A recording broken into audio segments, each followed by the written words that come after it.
장관님, 예, 제가 지난번에 그 정신건강과 관련한 전국민 마음투자 지원 사업을 좀 수상하게 보고 있다 이렇게 말씀드렸잖아요. 네, 그 이유는 이게 대통령이 제기해서 신규 사업으로 시작된 건데 정신건강과 관련한 상담의 일종의 민간 시장을 창출하는 것으로 해서 6천 명 일자리 창출을 계획하고 있고, 그렇게 되려면 상담사의 자격 문제를 정리해야 되는데, 지난번에 말씀하실 때는 그 정신건강 전문요원 외에 민간으로 되어 있는 그 상담 관련 자격에 대해서 국가가 한번 정리할 계획을 한 1, 2년에 가지고 있다 이렇게 말씀하셨어요. 예, 점검을 해볼 필요가 있다고 말씀드렸습니다. 그거 이제 그 내용 중에 보면은 위탁기관 문제도 등등 있고 해서 그 문제를 다시 말씀드릴 텐데, 우리가 지금 중앙과 지방의 예산이 1대1 매칭돼서 이 정신건강과 관련한 일종의 공공 서비스를 제공하는 게 정신건강복지센터라는 게 또 있지 않습니까? 예, 있습니다. 근데 이게 사실 현재 굉장히 상황이 어렵죠. 지금 전문요원 비율이 지금 PPT를 보면은 절반 이하로 떨어졌는데, 그냥 아주 간단히 말씀드리면은 퇴직률이 자꾸 늘어나서 최근에는 지난해에는 거의 15%까지에 달하는 퇴직 상황이에요.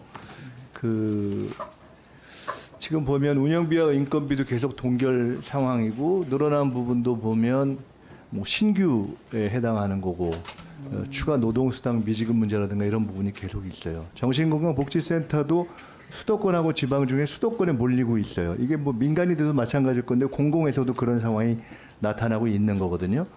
제가 문제 제기하는 첫 번째는 정신건강에 대한 국가의 케어가 필요한데, 공공에 있는 인프라 자체도 지금 충실화 못 되고 있는 상황에서 이걸 그냥 두고 이거 민간 시장을 새로 창출한다는 것이 맞는가, 일단. 두 번째로 그걸 어떻게 하려고 하는가. 세 번째로 그게 누구에게 사실상 몰아주려고 하는 것 같다. 그것이 지금 그 프로세스가 명료하지 않다. 이게 제가 지금 의구심을 갖는 이유예요. 그 강선 의원님께서 오늘 아주 좋은 보고서를 내셨는데, 거기 보니까 정신건강 임상심리사의 현재 실태에 대한 것도 쭉 나와 있어요. 참고하시고요. 이런 근본 문제가 해결이 안 된 상태에서 갑자기 정신건강복지센터가 사실상 방치되어 온 상태에서 민간의 예산을 100% 몰아주는 이 프로젝트가 나온 게 굉장히 좀 심하게 얘기하면 약간 정신이 이게 제대로 있는 프로젝트인가 하는 생각이 들고. 아니, 의원님. 예. 전국민 마음투자 사업만 보시니까 그런데요. 저희가 정신건강 혁신 마스터 플랜이라고 할까요? 그런 방안을 좀 준비를 하고 있고요. 아니 그런데 지금 이번에 대통령께서 말씀하신 다음에 지금 나온 프로젝트의 핵심이 마음 지원 프로젝트잖아요. 예, 그러니까 왜냐하면 그리고 그거는 당장 올해부터 시작해서 내년에 예산이 풀리는 거잖아요. 네네. 그리고 예산 풀리는 거에 있어서 그 예산이 들어가는 것이 위탁기관 또는 지금 상담사 부분이잖아요. 네. 그에 대한 얘기를 하는데 지금 뭐 구체적인 걸 놓고서 전체를 보라고 하는 거는, 제가 그러니까, 뭐 복지위원회 처음 하는 사람도 아닌데 저한테 그렇게 얘기하시면은 그렇잖아요. 예, 제가 말씀드리는 것은 정부가 마음투자 지원 사업 지금 의원님 마음투자 지원 사업만 하고 있다는 건 들어가 볼게요. 마음투자 지원 사업이 우선 지금 제기하고 있는 핵심 사업이니까 그 얘기를 하는 거예요. 다른 것도 잘하겠습니다가 아니라 그 중에 핵심으로 제기된 이게 제대로 돼 있느냐 지금 묻고 있잖아요. 정신건강 중고위험군, 이게 원래 정신건강복지센터에서 다루는 대상군인데, 24년에는 중고위험군 8만, 25년에는 고위험군 4만, 중위험 12만, 26년에는 고, 중, 일반이 4, 12, 10만, 27년에는 6, 18, 26만 이렇게 하는데, 제가 지난번에 지금 고위험군, 중위험군이 있는데 일반으로 이렇게 확산하는 것이 우선순위에 맞느냐, 우선순위에 맞다면 연차적으로 어떤 컨비네이션 이 비율을 제시해야 되느냐, 원칙이 있냐를 여쭤봤어요. 지금 제시되고 있는 24, 25, 26, 27의 우선순위 또는 비율이 딱 정리된 게 있나요? 길게 설명하지 마시고 매년 지금 다른 비율을 제시하고 계시기 때문에 어떤 기준을 갖고 혹시 제시된 거 있습니까? 있으면 말씀하시고 지금 바로 단답 안 나오면 2차 때 하세요. 예, 저희 원칙을 말씀드리면 중위험군만 관리해서는 안 되고 전 국민에 그 일반론이 아니고요. 그것을 각각에 대해서 어떤 비율로 어떤 연차에는 어떤 그 원리를 적용하려고 했다라는 거 설명해 주시고 있던데, 지금 그 공공의 정신건강복지센터에 대한 현황을 아까 말씀드렸는데 그 부분이 정리 안 된 상태에서 민간을 얘기해서 제가 지금 문제 제기를 하는 건데 그러면 정교해야죠. 사회서비스 전자바우처 시스템은 새 시스템이 구축되기 전까지 임시적으로 쓰겠다고 하고 정신건강복지센터에서 활용하고 있는 정신건강 사례관리 시스템은 일부 데이터만 활용하겠다. 즉 지금 사실상 새로운 시스템을 이것 때문에 명료한 프로세스가 정리되어 있지 않은 것도 시스템도 만드는 거예요. 좀 이해가 잘 안 가요. 그리고 심리상담 전문가가 지금 정신건강 전문 요원이 국가 자격이잖아요. 네.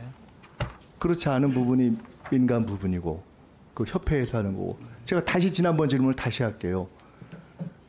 그 부분은 언제 어떻게 정리해서 그 균일화 뭐 일정한 기준을 만들 겁니까?라고 질문하니까 그것이 지금 곧 해야 될 것 같다고 말씀하셨는데 그 사이에 실무자들을 물어보니까 그거 아니고 그냥 국가 자격이 있는 정신건강 전문 요원으로 다 커버할 것 같다고 실무자들은 그렇게 답하더라고요. 예.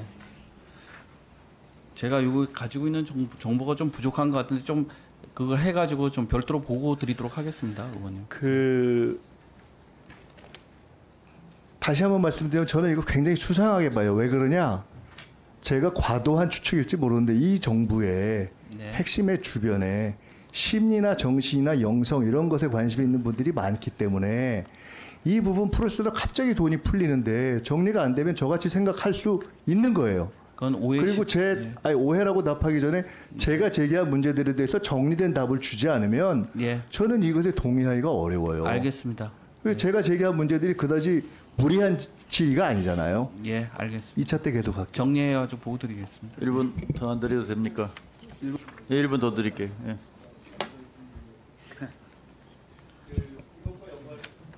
이것과 연관해서 2차 때 이 얘기도 할 겁니다. 대통령께서 이번에 미국 가서 한미 협상한 이후에 보스턴 코리아 프로젝트 네. 지금 정부에 시작됐잖아요. 보스턴 프로젝트의 복지부 관련한 것이 보스턴 코리아 혁신 연구 지원 사업이에요. 이게 올해 24년에 203억 들어가고 앞으로 4년간 연차로 한 800억 들어가는 사업이에요. 이게 정상적으로 보면 예타가 맞는데 복지부에서 이러저러한 이유로 예타를 지금 우회했어요. 우회하는 논리를 아마 제시할 거라고 보고 있어요. 그 얘기를 할 거예요. 그런데 이 또한 정부가 지금 R&D 예산을 깎는 그런 기조에 비춰보면 R&D 기존에 하는 거는 카르텔이라고 하면서 대통령이 지금 한미 협상 가서 얘기한 이 부분은 예타까지도 면제해가면서 너무 관대한데 기본이 안 돼 있는 걸로 보여서 요 두 가지 연동해서 마음 건강하고 네, 그렇게 설명드리겠습니다. 장관님, 그 간호법이 세계적으로 몇 나라나 있죠? 네? 간호법이 세계적으로 몇 나라나 있죠? 제가 그거는 잘 정확한 건 모르는데 간호법보다는 간호사법으로 형태로 있는 것은 많이 있는 걸로 알고 있습니다. 간호법이건 간호사법이건 이번 간호법 우리 취지를 담은 그런 법안이 다른 나라에 있나요? 전혀 예. 없나요? 제가 알고 있기로는 이름 일본 말고? 같은 경우는 예. 의료법 체계 밑에 의사법이 있고 그다음에 치과 의사법이 있고 간호사 및 조산사법이 있고 뭐 그런 걸로 알고 있습니다. 그 법의 의료법 밑에 이렇게 법을 만들 때 의료법 밑에 도표를 만들어서 법을 만드나요? 그러니까 의료에 대한 전체적인 것이 있고 의료를 담당하는 각 직역의 자격 조건이라든지 다른 교육 법이 그다음에 있는 거네요, 그러니까? 면허 의료법 관리 같은 말고 것이 다른 독립법이 별도로 있는 있는 걸로 거네요? 알고 있습니다. 네? 의료법 말고 다른 독립법이 있는 거네요. 예, 그러니까 그 이번에 우리가 논란을 했던 간호법이 의료체계 붕괴법이에요? 의료 체계 붕괴법이요? 예. 그런 말씀을 드린 건 아니고 복지부에서 네. 5월 14일 날 당정을 하고 그 후에 발표한 게 간호법안은 어느 나라에도 없는 의료체계 붕괴법이다라는 워딩이 당정에 나왔어요. 그래서 제가 도대체 세계에 몇 나라나 있냐 여쭤본 게 그것이고 의료체계 붕괴법이 어느 대목이 그런가 여쭤본 거예요. 그 우리나라 지금 노인의료복지시설이 노인복지법에 따라 만들 수 있잖아요. 네. 거기 특별한 어떤 면허나 자격, 어떤 독점 기준이 있나요? 네, 그 의료기관에 대해서는 의료법에 있을 것 같은데요. 제가 정확한 조문이나 그런 걸 말씀드리면. 노인복지시설은 노인복지법상에도 나와 있어요. 네. 근데 지금 의료기관에 대해서는 의료법에서 규정을 하고 있는데 그 의료법이 예? 노인 통상적인 얘기하는 노인 요양원.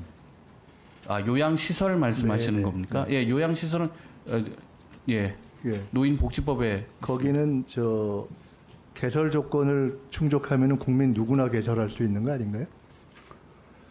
예. 딱 어떤 직역이나 뭐 이런 게 딱 정해져 있나요? 그렇지는 않습니다. 노인 요양 시설은 할 수 있습니다. 그런 건 아니죠. 네. 근데 이번에 보건복지부에서 페이스북으로 간호법 논쟁할 때 간호법안은 돌봄을 간호사만의 영역으로 만들 우려가 있다 이렇게 하셨어요. 예, 그건 왜 그러냐 하면요. 예.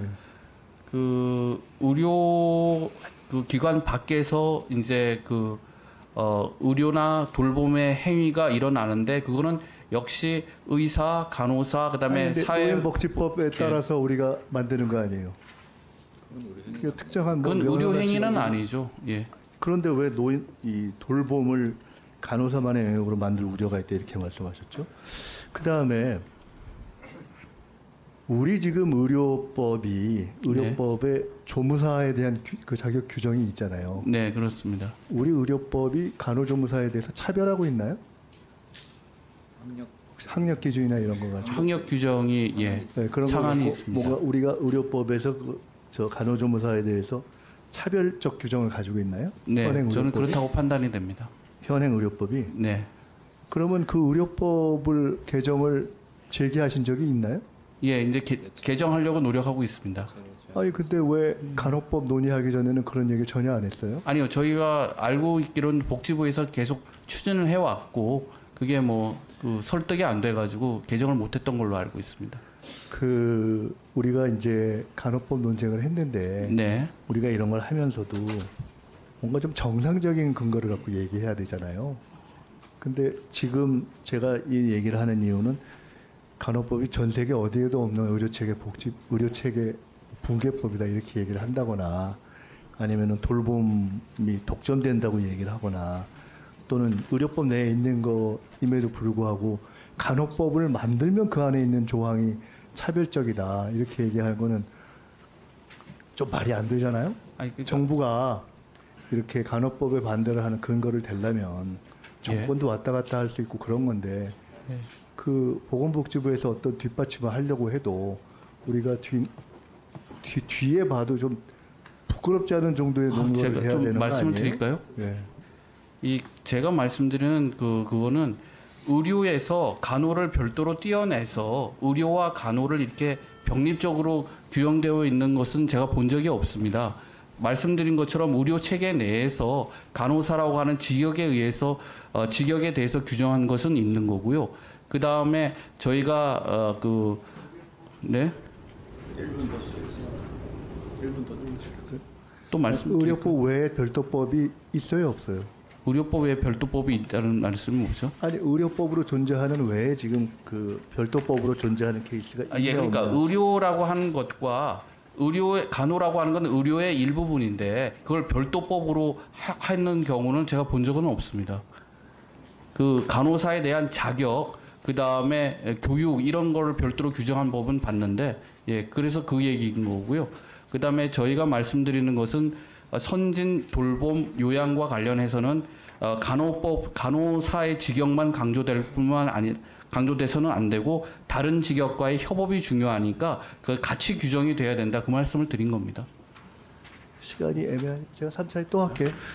그 지방의사제의 의무복무에 예. 대해서 여러 가지 문제점이 있다라고 네. 말씀하셨잖아요. 네, 그거를 이해하는데 네. 그럼에도 불구하고 거기서 제기하는 취지에 대한 대안이 없으면 사실은 의대 증원의 규모 결정만으로는 결국은 예, 이 맞습니다. 근본 문제가 해결이 안 될 겁니다. 네. 그래서 이 문제에 대한 대안을 내지 않은 상태에서 문제가 있다라는 얘기만 하는 것은 저는 한계가 있다고 보기 때문에 네. 대안을 꼭 같이 고민해 주시기 바라고요. 네, 그렇게 하도록 하겠습니다. 한센인 피해 사건, 한센인 피해자에 대한 지원이 지금 월 17만 원인데 이것은 사실상 기초법이 되는 것이 제주 4.3 사건 관련 특별법 기초하는 내용입니다. 근데 이게 지원금의 차이가 너무 현격합니다. 70만 원 대 17만 원 정도 되고 한센이는 규모가 줄고 있어요. 이거 사실 굉장히 관심의 사각지대인데 좀 챙겨주시기 바라고요. 제가 답은 일괄로 요청했습니다. 유보통합 논의가 진행될 텐데 식약처 소관의 어린이집 급식관리지원센터는 사실은 관심의 사각지대입니다. 이거를 식약처에도 좀 챙겨주셔야 됩니다. 지난번 질의할 때 그 국가 때 희귀질환자 의료비 지원 사업에 관한 본인 부담 상환제를 복지부 질병청이 그 후에 논의를 해서 진전이 좀 있는 것 같아요. 그건 좋은데 다만 그렇게 됐을 때 24년 예산에 1,300억 삭감된 부분에 대한 문제가 여전히 발생할 겁니다. 이에 대한 답을 어떻게 할 건지 검토해 주시고요. 제가 아까 보스턴 코리아 프로젝트 얘기한 것은 이건 앞으로 예산 사항이긴 한데 제가 준비할 시간을 드리려고 미리 질의를 한 건데 이거는 국무회의를 통과하지도 않았고 즉 예타 민제 조건을 충족하는 것도 아니고 예타에 됐다 하더라도 상임위에 바로 제출하거나 보고해야 한다라는 규정을 충족한 것으로 저는 보고 있지 않아요. 상임위에서 제대로 보고받은 바가 없고 그다음에 이 내용이 그전에 있었던 글로벌 협력 사업의 계속 사업으로 지금 들어가 있는데 그 계속 사업의 위탁목이 40억짜리고 밑에 게 200억짜리가 더 연차로 들어가는 것이어서 아무리 봐도 이것은 꼼수로 보이고 기존에 있던 것이 메르스 관련이고 새로 되는 것은 한미 투자 전략 기술에 관한 것이어서 새로운 사업이라고 보입니다. 이 부분에 대해서 설명이 없으면 예산 통과를 하기가 조금 어렵다 이렇게 봅니다. 마음 건강에 대한 부분은 제가 아까 이런저런 얘기를 했지만 제가 이것에 천공이 끼어들 거다라고 본다는 얘기가 아니에요. 그러나 이것의 취지에 놓고 볼 때 새롭게 생길 것으로 예상되는 민간 시장에 대한 기준이 정리되지 않으면 반드시 혼란이 생길 거라고 봅니다. 그래서 공공정신건강복지센터에 대한 개선안 그리고 민간 자격 국가화에 대한 구체적인 연차 계획 그리고 민간 위탁 기관은 어떤 기준으로 할 것인지 현재의 고용노동부의 사업에서 중복되는 부분에 대해서 어떻게 정리할 것인가 정리되지 않으면 이 부분은 지금 마음건강 사업이 아까 쭉 말씀하신 것에 대해서 별로 동의를 얻기가 어려울 겁니다. 새 사업에 대해서. 끝으로 여러분.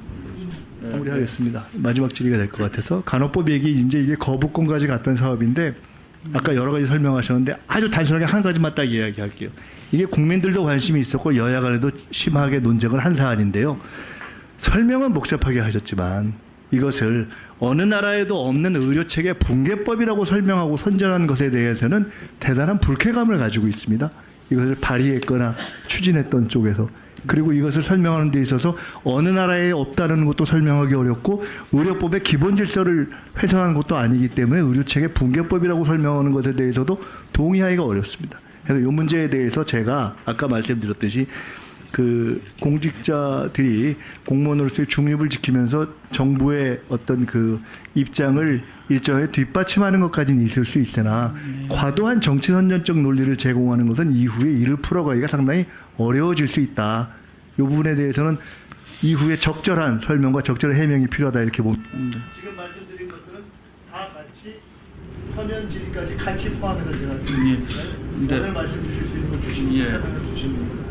많은 말씀을 주셨는데 하여튼에 그 예산과 관련된 부분은 예산 심의 전에 한번 제가 설명을 드릴 수 있도록 하겠습니다. 그리고 어느 나라에도 없는 의료체계 붕괴법 이렇게 저희가 말씀드린 기억이 없는데 한번 제가 보고 저희 정부의 입장은 그 국무회의를 거쳐 가지고 국회에 제의 요구한 것이 저희 공식 그 제의 요구 이유라고 판단하시면 될 것 같습니다.